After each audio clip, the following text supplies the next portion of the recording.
ગુજરાત રાજ્ય ચૂંટણી આયોગ દ્વારા રાજ્યમાં જિલ્લા પંચાયત, તાલુકા પંચાયત, મહાનગરપાલિકા અને નગરપાલિકાની સામાન્ય અને પેટા ચૂંટણીની જાહેરાત કરવામાં આવી છે.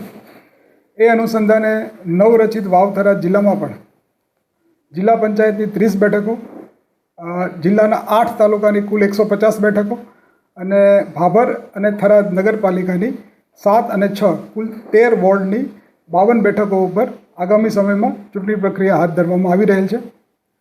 વાવ-થરાદ જિલ્લાની રચના થઈ પછી આ પ્રથમ સ્થાનિક સ્વરાજ્યની ચૂંટણીઓ છે. આ ચૂંટણી દરમિયાન રાજ્ય ચૂંટણી આયોગની કાયદો વ્યવસ્થા જાળવવાની જે માર્ગદર્શિકા છે તે મુજબ આ ઉપરાંત આદર્શ આચારસંહિતાની જે માર્ગદર્શિકા છે એનું ચુસ્તપણે પાલન થાય એ મુજબની વ્યવસ્થા જિલ્લા પોલીસ દ્વારા કરવામાં આવી રહેલ છે. પ્રથમ તબક્કામાં જિલ્લા ચૂંટણી અધિકારી દ્વારા જિલ્લા પંચાયત, તાલુકા પંચાયત અને નગરપાલિકાના જે મતદાન કેન્દ્રો અને મતદાન મથકો નક્કી કરવામાં આવેલ છે એ મુજબ હાલ પૂરતા આ જિલ્લામાં કુલ 469 મતદાન કેન્દ્રો અને 864 જેટલા મતદાન મથકો એ નક્કી કરવામાં આવેલ છે. આ તમામે તમામ મતદાન મથકો ઉપર જિલ્લા પોલીસ દ્વારા પ્રાથમિક તબક્કાઓમાં જે મતદાન કેન્દ્રોની વિઝિટ કરી અને ક્રિટિકલ, નોન ક્રિટિકલ અને નોર્મલ જે રાજ્ય ચૂંટણી પંચની જે ગાઈડલાઇન છે, માર્ગદર્શિકા છે એ મુજબ એનું મેપિંગ કરવામાં આવી રહેલ છે. અને ખાસ કરીને જિલ્લાના એવા વલ્નરેબલ વિસ્તારો કે જ્યાં ભૂતકાળમાં ચૂંટણીલક્ષી બનાવો બનેલા છે, આ વિસ્તારોમાં તમામ નાગરિકો જે છે એક ભયમુક્ત વાતાવરણમાં પોતાના મતાધિકારનો ઉપયોગ કરી શકે અને સમગ્ર ચૂંટણી પ્રક્રિયા જે છે એ શાંતિપૂર્ણ માહોલમાં પૂર્ણ થાય એ માટે જિલ્લા પોલીસ દ્વારા કોન્ફિડન્સ બિલ્ડિંગ મેજર લેવામાં આવી રહ્યા છે.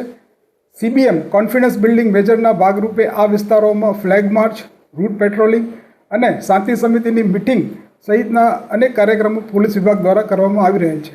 આ ઉપરાંત જે રાજ્ય ચૂંટણી આયોગની જે માર્ગદર્શિકા છે અને જિલ્લા ચૂંટણી અધિકારી દ્વારા જે જાહેરનામું બહાર પાડવામાં આવેલા છે એ અનુસંધાને જિલ્લામાં જેટલા હથિયાર પરવાનેદારો છે તમામે તમામ હથિયાર પરવાનેદારોના હથિયાર જમા લેવાની કાર્યવાહી પૂર્ણ કરવામાં આવેલ છે. જિલ્લાના એવા અસામાજિક તત્વો, માથાભારે ઇસમો કે જે ટ્રબલ મેકરો છે, ભૂતકાળમાં ચૂંટણીલક્ષી ગુનાહિત બાબતોમાં સંડોવાયેલા છે, એવા કુલ આજની સ્થિતિએ છેલ્લા 12 દિવસમાં 800થી વધારે લોકોના BNSSની જોગવાઈ પ્રમાણે અટકાયતી પગલાં લેવામાં આવેલ છે. આ ઉપરાંત આપ તમામ જાણો છો એમ વાવ-થરાદ જિલ્લો એ સરહદી વિસ્તાર છે. આંતરરાજ્ય અને આંતર જિલ્લા બંને જગ્યાએ કુલ 8 જેટલી ચેકપોસ્ટો હાલ જિલ્લા પોલીસ દ્વારા કાર્યરત કરવામાં આવેલ છે. અને છેલ્લા ચૂંટણી જાહેર થયાના 12 દિવસમાં જિલ્લા પોલીસ દ્વારા લગભગ 83 લાખનો મુદ્દામાલ જે અસામાજિક તત્વો તરફથી ગેરકાયદેસર જે પ્રોહિબિશનની પ્રવૃત્તિ કરતા હોય તો 83 લાખનો મુદ્દામાલ જપ્ત કરવામાં આવેલ છે.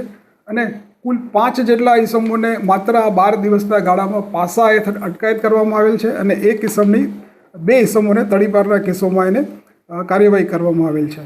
આ ઉપરાંત આવનારા સમયમાં જિલ્લાના તમામ નાગરિકો જે છે એ પોતાના બંધારણીય મતાધિકારનો એક શાંતિપૂર્ણ માહોલમાં ઉપયોગ કરી શકે અને સમગ્ર ચૂંટણી પ્રક્રિયા જે છે શાંતિપૂર્ણ વાતાવરણમાં પૂર્ણ થાય એ માટેના તમામ પ્રયાસો છે જિલ્લા પોલીસ દ્વારા કરવામાં આવી રહેલ છે. સાહેબ, ચૂંટણી છે, ચૂંટણીને લઈને સોશિયલ મીડિયામાં વિવાદિત પોસ્ટો થતી હોય છે તો પોલીસ કેવી કાર્યવાહી કરશે?